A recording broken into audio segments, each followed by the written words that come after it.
हाँ तो दोस्तों, पिछले वीडियो में हमने देखा था साहित्यिक स्रोतों के विवरण में हमने पुरातात्विक साक्ष्य एवं साहित्यिक साक्ष्य, और आज की वीडियो में हम देखेंगे विदेशी यात्रियों का विवरण। तो हम शुरू करते हैं इसी के साथ विदेशी यात्रियों के विवरण को।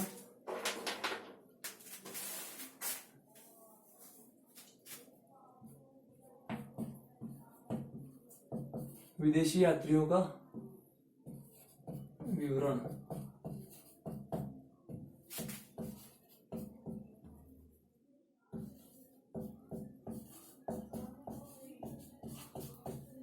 ठीक है, आज का हमारा टॉपिक है विदेशी यात्रियों का विवरण। हम देखते हैं कि यूनानियों ने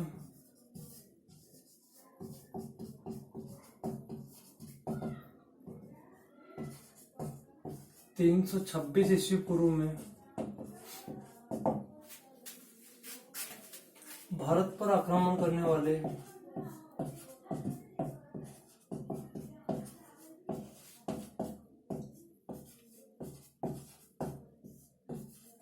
यूनानियों ने 326 ईस्वी पूर्व में भारत पर आक्रमण करने वाले आक्रमणकारी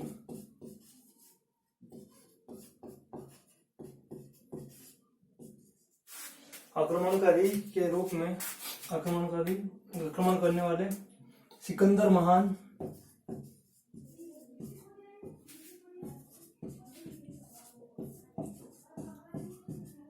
के समकालीन के रूप में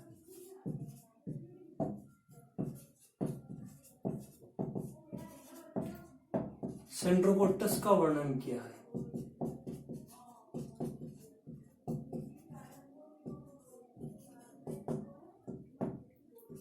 सेंड्रोकोट्टस का वर्णन किया है।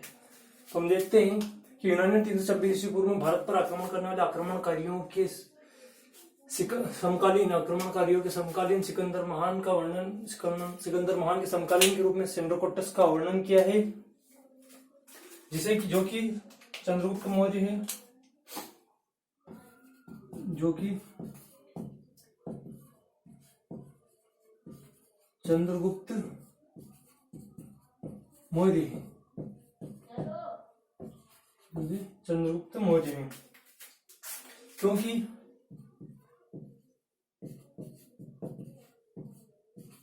चंद्रगुप्त मौर्य एवं सिकंदर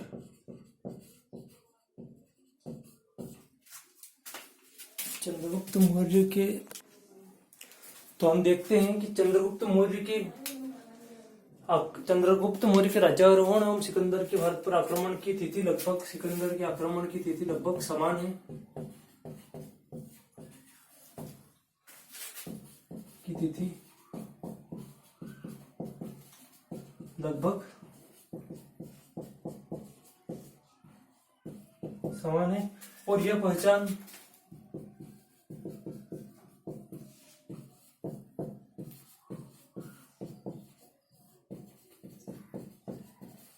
भारतीय इतिहास के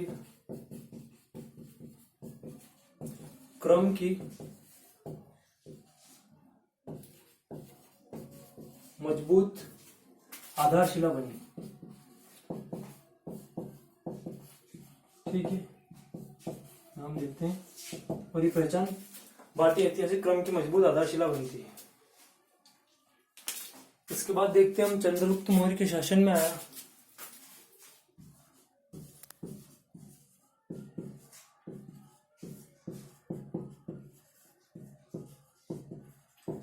चंद्रगुप्त मौर्य के शासन काल में आया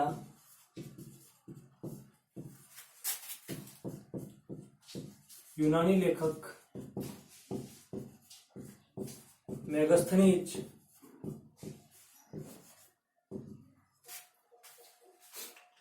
जिसकी पुस्तक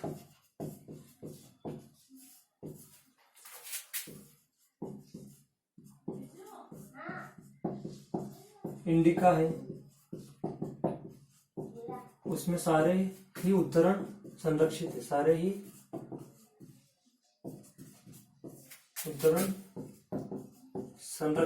हैं।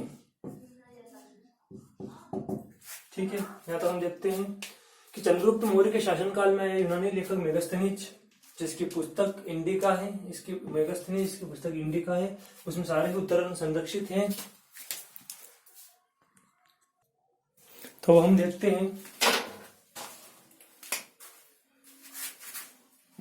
कुछ ऐतिहासिक लेखक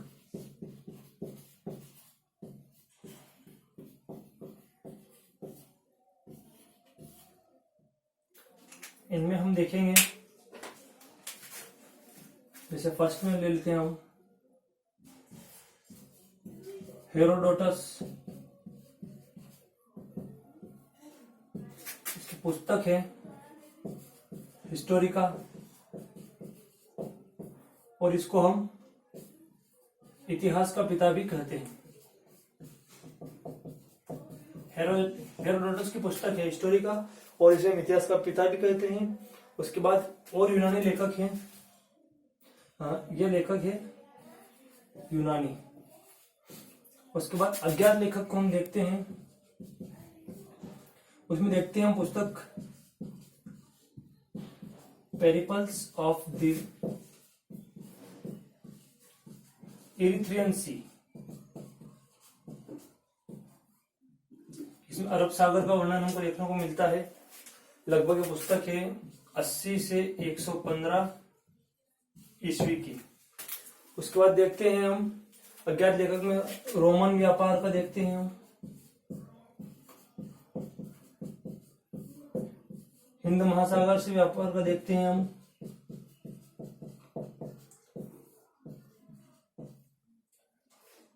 हिंद महासागर से व्यापार, लाल सागर से व्यापार देखते हैं अपन,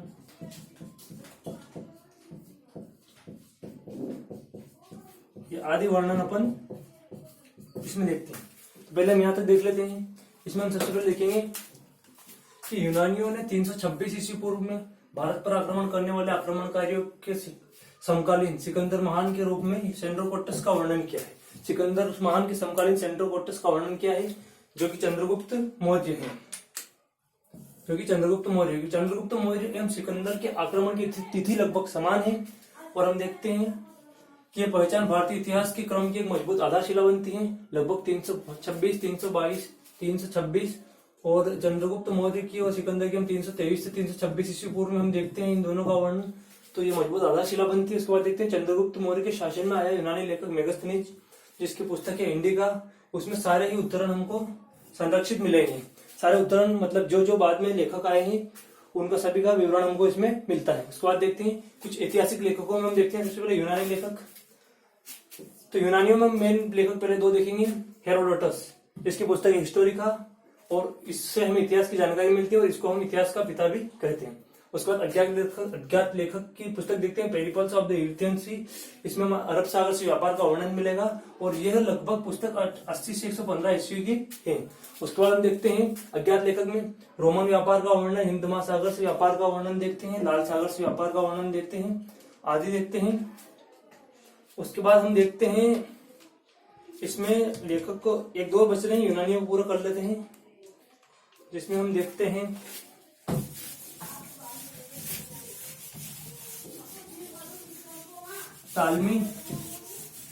टालमी की पुस्तक रहेगी ज्योग्राफी। हम देखते हैं यहाँ पर यूनानियों में तो टालमी को देखेंगे तो इसकी पुस्तक रहेगी ज्योग्राफी। ये भी एक सर्वमान्य पुस्तक है। टालमी की पुस्तक ज्योग्राफी देखते हैं। उसके बाद प्लिनी की देखते हैं अपन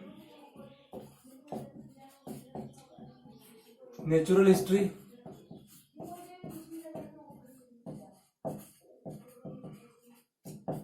ये दो यूनानी लेखक और मुख्य हैं। हमें देखते हैं टालमी की ज्योग्राफी, प्लिनी की नेचुरल हिस्ट्री। ठीक है, ये है प्लिनी।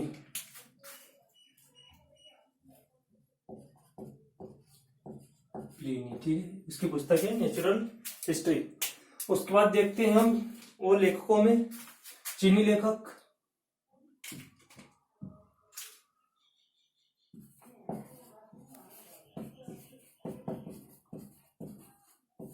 तो चीनी लेखकों में हम देखेंगे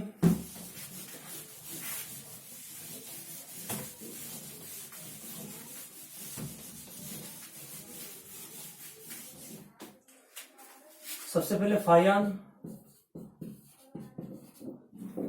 उसके बाद फेनसांग,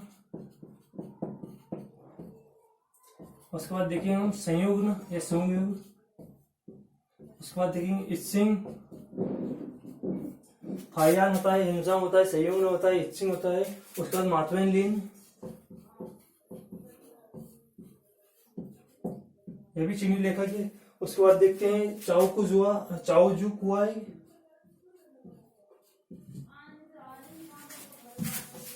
ये है चाओकू जुआ, ठीक है। तो इतने लिख लेंगे, इतने लेखक हम चीनी देखेंगे। अब चीनी लेखकों में सबसे देखते हैं हम फायान, फोक्यू की और चंद्रगुप्त का दरबार। फायान आता है चंद्रगुप्त मौर्य के दरबार में आता है और इसकी पुस्तक है फोक्यू की, ठीक है। इसमें हम देखते हैं चंद्रगुप्त मौर्य का वर्णन मिलता है हमें। उसके बाद देखते हैं हम हेनसांग, जो लगभग 629 ईस्वी में आता है, और यह सीयू की, इसकी पुस्तक है सीयू की। यह आता है सम्राट हर्षवर्धन के शासनकाल में।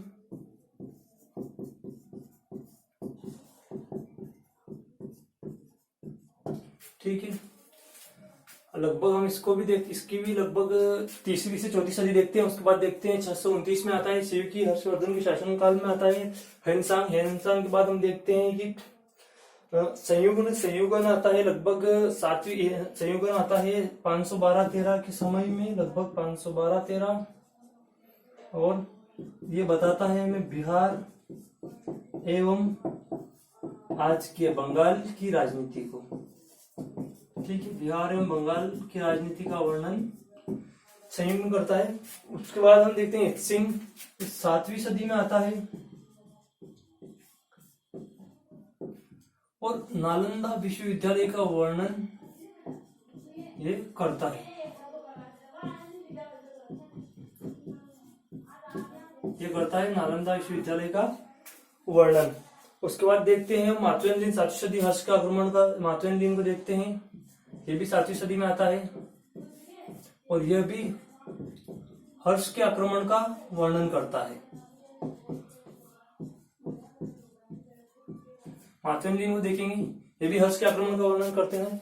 उसके बाद हमने लिखा चाओजू कुआ, लगभग 1225 से शायद 1255 तक रहता है, और यह 1255 तक रहेगा 25 से, और यह चाइना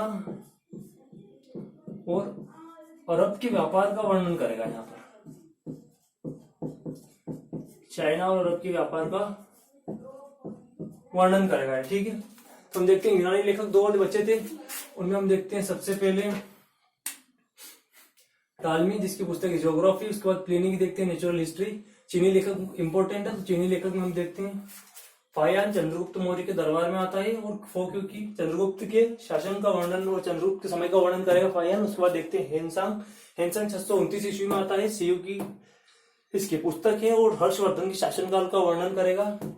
उसके बाद देखते हैं हम संयुगन 512-13 में आता है और बिहार एवं बंगाल की राजनीति का वर्णन करता है। उसके बाद देखते हैं इत्सिंग को देखते हैं हम, 7वीं सदी में आता है, नालंदा विश्वविद्यालय का वर्णन करता है, यहाँ पढ़ता है। उसके बाद देखते हैं मातवेनलिन, जो 7वीं सदी में आता है और हर्ष के आक्रमण का वर्णन करता है। उसके बाद देखते हैं चाओजुआ, 1225 से 1255, तो ये चीन अरब के व्यापार का वर्णन करता है।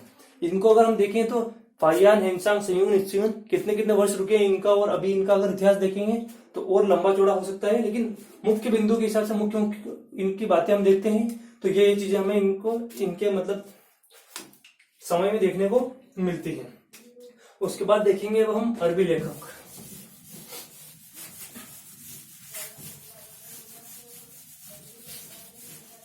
अब हमें देखना है अरबी लेखक, क्योंकि हम विदेशी यात्रियों का विवरण देख रहे हैं, स्पेशली अगर इनको डिटेल में देखेंगे तो इनकी स्टोरी बहुत बड़ी बड़ी हमको मिल जाएगी। तो अब हम देख रहे हैं अरबी लेखक।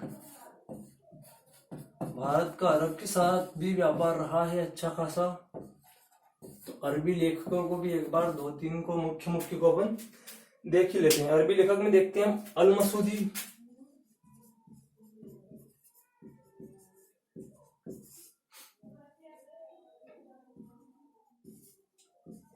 अल बरूनी,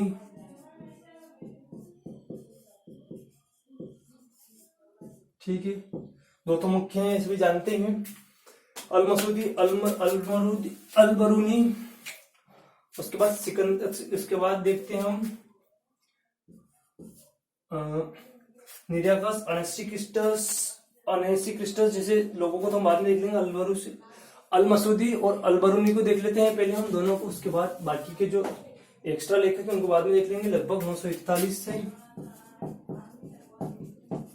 943 तक हम देखेंगे अल मसूदी अल बरूनी को, और यह वही करेगा राष्ट्रकूटों को वर्णन, लगभग राष्ट्रकूटों के शासनकाल में राष्ट्रकूटों का वर्णन यह करेगा, ठीक है।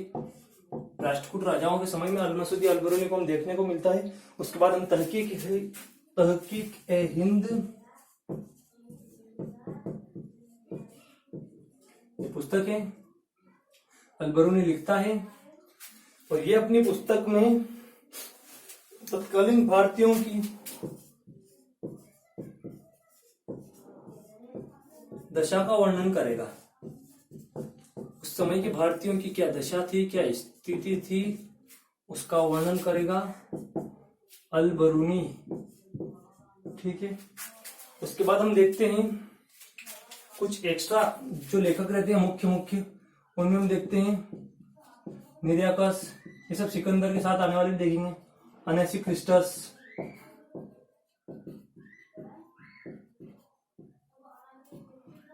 ऑस्टिबुलस, निरियाकस, अनेसिक्रिस्टस, ऑस्टिबुलस, और इसके साथ बहुत सारे विदेशी आते हैं, ये सब सिकंदर के काल में आते हैं, सिकंदर के काल में आते हैं, और ये बहुत सारा ऐतिहासिक विवरण छोड़ गए ये हमारे लिए।